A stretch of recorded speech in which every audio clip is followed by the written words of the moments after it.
Okay, all worked out. I'm so glad that everything worked out technically today. I feel blessed just for that.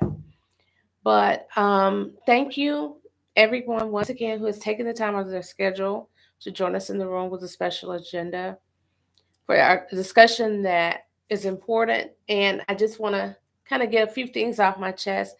As a parent of special needs children, we appreciate everyone that supports us, but it's really hard for us on occasion because we deal with a lot of, besides our own day to day struggles with trying to help them to be the best person they could be. We're trying to be the best parents that we could be when it comes to making sure that we're doing our job. And it's really hard when those around us don't accept that we are doing our best. Sometimes we get a lot of comments, sometimes not directly to you, but I find it amusing from time to time when I hear not just strangers, but people that I love, and they mumble things under their breath as if you're deaf, when in fact, because you have special needs children, you almost have supersonic hearing. Just because I do not respond does not mean it doesn't hurt. It does not mean that I am unaware of what's going on, that I'm not making my best efforts. Um, I hear what people say, and other parents do too. And the things that they say are painful. You can't do anything about it. You really can't do anything about it when it's strangers. And it's exhausting and unnecessary to explain to people who aren't dealing with your day to day life. And that sometimes it also triggers your children for the things that they say. And some of the things that they say are things like, I don't know why they let them do that.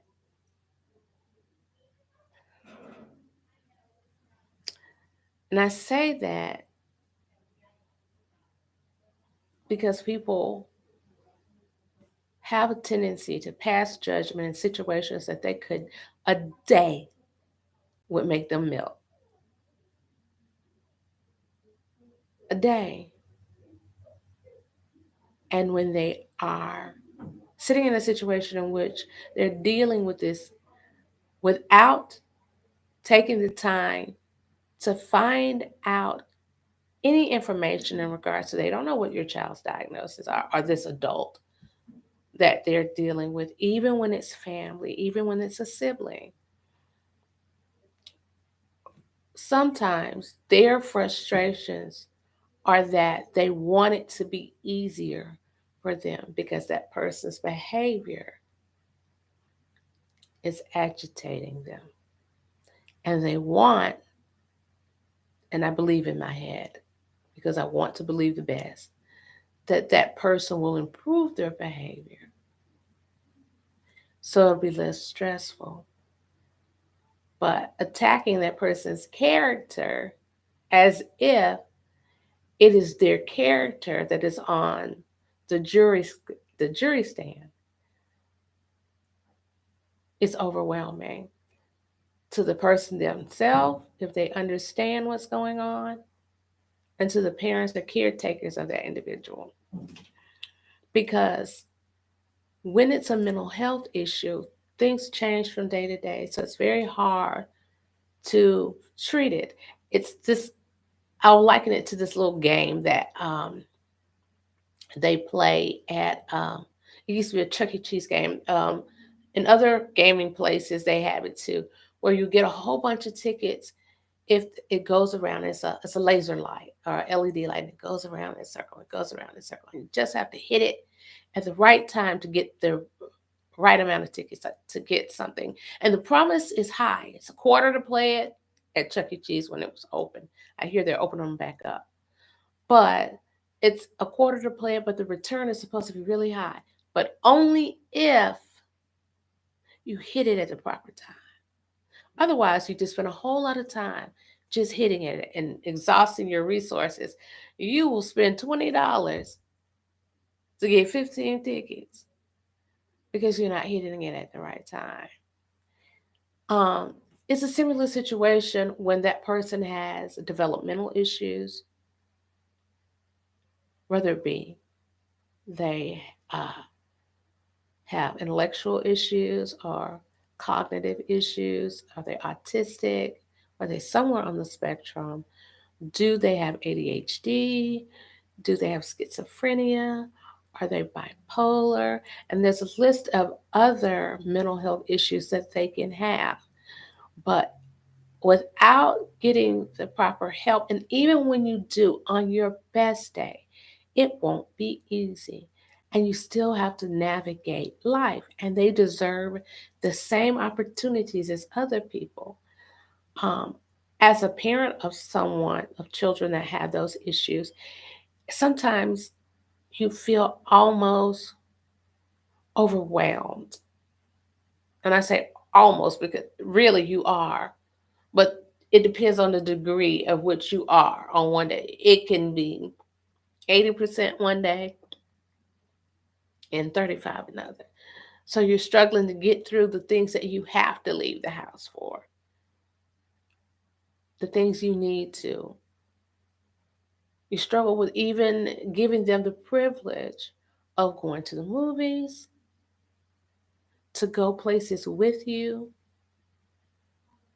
And that means they get deprived of the opportunities that other people take for granted every day, because other people, sometimes whose intentions are good, say things without thought that if you intend to be of support and you're going to go to the store with them, they're going to help you run errands, or you're helping them with something, um, to shame that parent when they're doing their very best effort, it's not support, it's injury. If you told me you couldn't stand up and you said it's because of this leg right here, and I thought that I could make your leg stronger by kicking it, if this leg is injured or diseased or just weak from any number of issues that could be a result of you having difficulty with that, kicking it would be the most injurious thing that you could do. Well, when you say things that are hurtful rather than supportive and encouraging, rather than asking what you can do, rather than asking how you can be a support, rather than asking how you could be encouraging, asking what is it you need? What can I do? What causes this? Rather than asking questions that are helpful, instead making accusations, you are in fact kicking a leg that that person is struggling to stand on. And every day it's getting weaker and weaker because it's harder for them to even make attempts. Because every time they try to make an attempt, you think you'll make it stronger by kicking it. That's not help. It's important to take the time, if you say you care. I know we all have busy schedules, but I can't tell you how many people daily spend time watching TV, TikTok, playing games on their phone, when a few minutes of even Googling what's going on, if you ask them questions about it, that little bit of time that you would take away from the things that you're doing that you could get back to later would be of help. That would help that person build their strength. That would help them not be overwhelmed as much as they are and will be, even without, even if you did help, there are going to be levels of days when it's going to be a lot.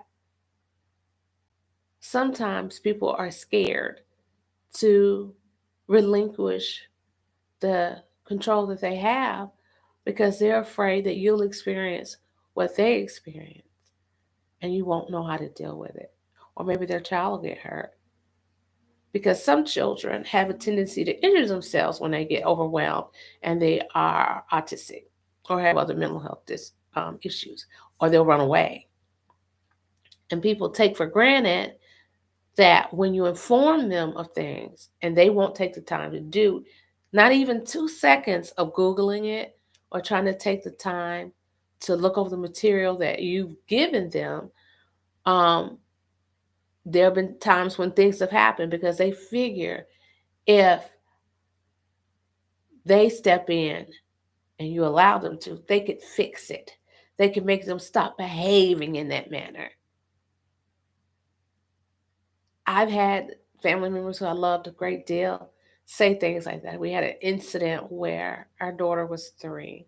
We were visiting family members, and we had not gotten her diagnosed yet.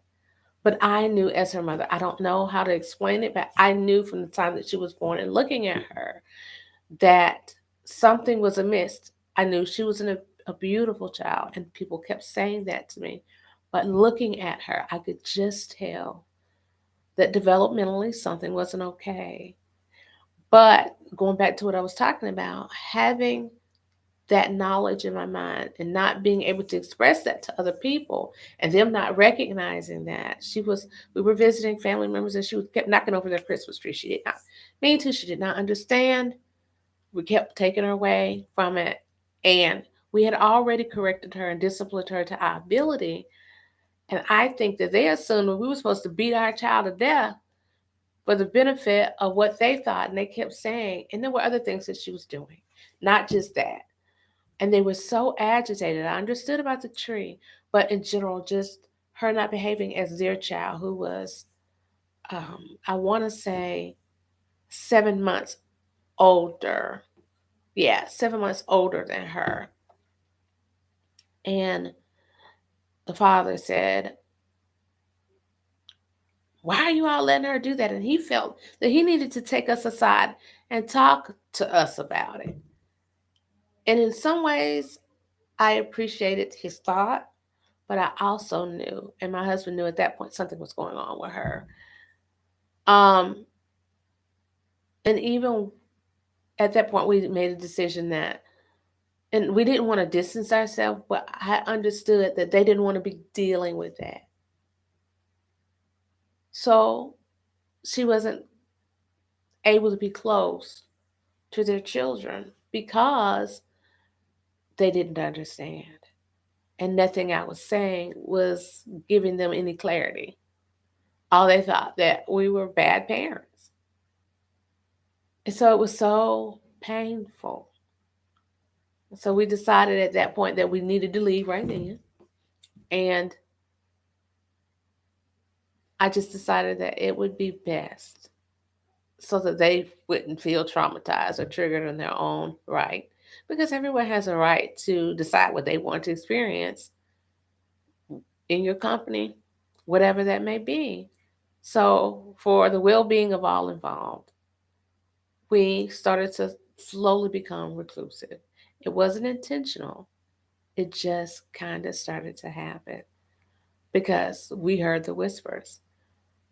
And sometimes people will say things directly to you as they did because they think they're doing it out of love without listening. They don't hear you. It's what I call hearing out loud. They hear you, but taking time to, they're listening to respond and not listening to understand. And as their parents, sometimes people feel that they are better educated on what's going on with your child without taking the time to actually educate themselves when you do inform them of what's happening. I took time to give other family members pamphlets and information. I printed out material, but people were busy. So I understood that they didn't understand directly. I know personally that I'm not the only one going through that. And we've had other incidents with other family members because there are other people who have mental health issues. And it's very hard for people to look at it and understand that this person isn't always intentionally doing the things that you think they're doing for the reasons you think they're doing them. It's always sad to me when someone will look at something, have instructions, be given the information, and still decide to wing it and wonder why you come out with a shelf with one leg. because you didn't know for certain. You knew what it looked like on the box. You got the information and you got the parts. But even though this was not quite familiar to you, you've seen other shells.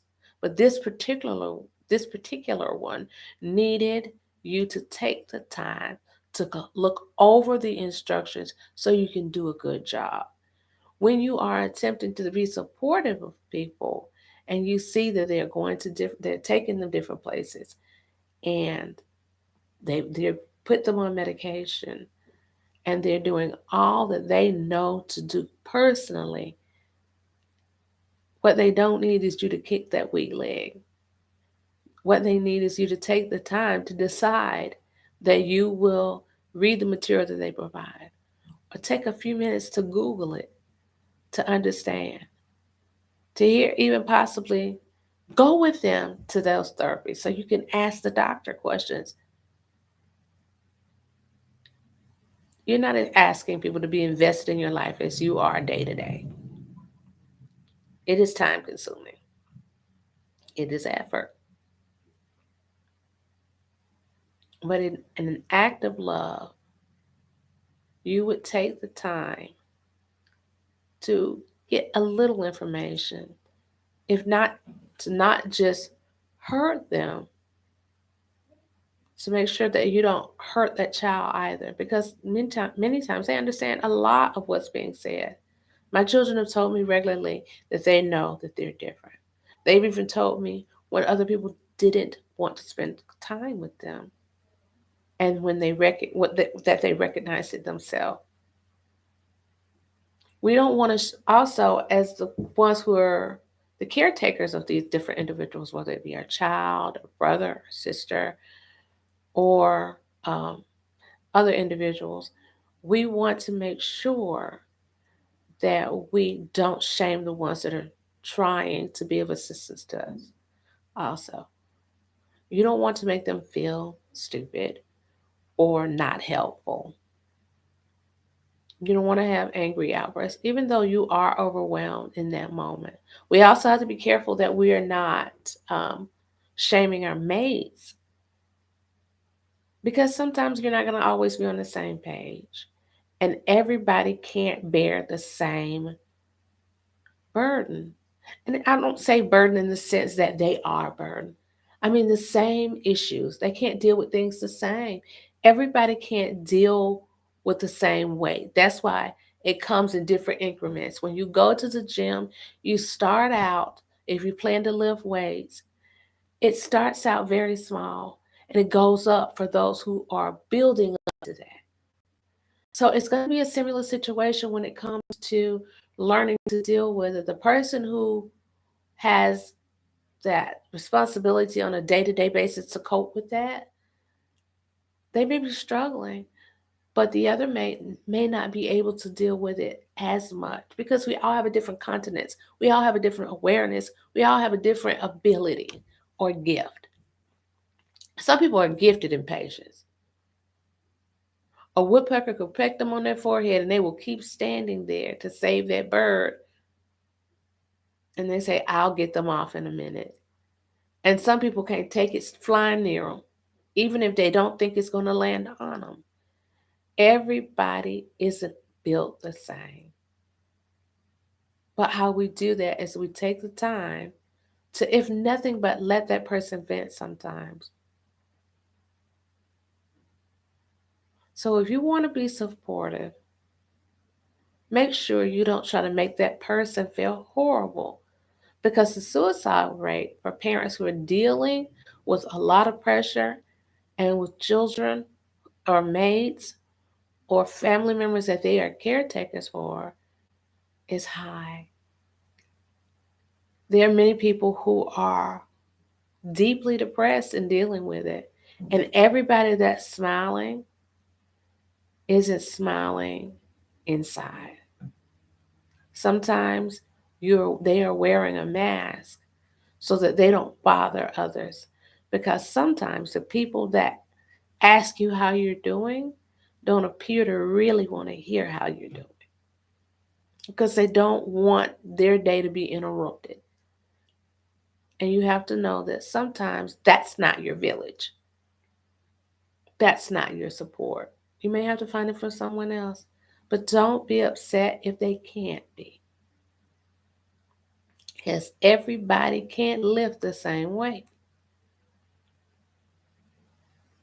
So try to be understanding of what you're dealing with and what the other person is dealing with.